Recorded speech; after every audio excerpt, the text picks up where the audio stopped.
президент ҷо Байден дунболи ҳадафҳои калоне роҳи Ҳинд ва ҷаласаи G20 шуд.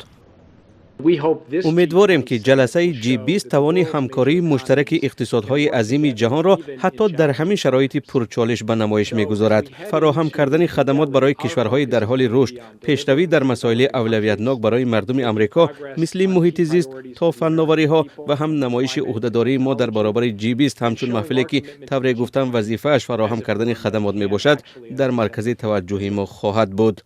ҷаласаи G20 мавзӯъҳоеро ба баррасӣ гирифтааст ки на ҳамаи кишварҳои узваш ба он назари ҳамсон доранд, мисли ҷанг дар Украина, тағйироти иқлим, фишор барои ислоҳоти созмонҳои молӣ ва ҳам эҳтимоли ба узвият пазируфтани Иттиҳоди Африқо бо 55 кишвари узваш. Таҳлилгарон мегӯянд, ҳозир нашудани ду раҳбари калидӣ, президентони Русия ва Чин Владимир Путин ва Си Ҷинпин дар кори ҷаласа эҳсос хоҳад шуд.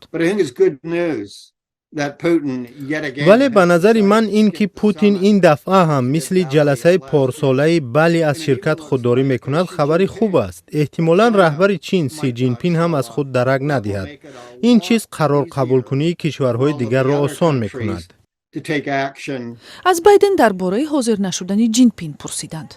من ناراحت شدم ولی امیدوارم بازم او را میبینم. таҳлилгарон инчунин умедворанд ки ҳинду чин ҳам баҳси сари қаламравҳо ву харитаҳои ҳудудии худро канор мегузоранд.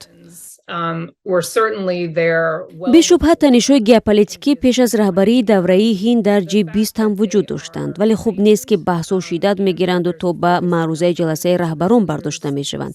Вале умед ва интизории ман боз ҳам ин аст ки ҷаласа сари масоили иқтисодӣ шакл гирифта баҳсҳои ҳудудӣ ба маҳфилҳои дигар мекӯчанд. ӯ изҳори умедворӣ кард ки ҳайатҳо метавонанд ихтилофҳои худро яксӯ гузошта ба мавзӯъҳои мисли ислоҳоти бонки ҷаҳонӣ таваҷҷӯҳ кунад.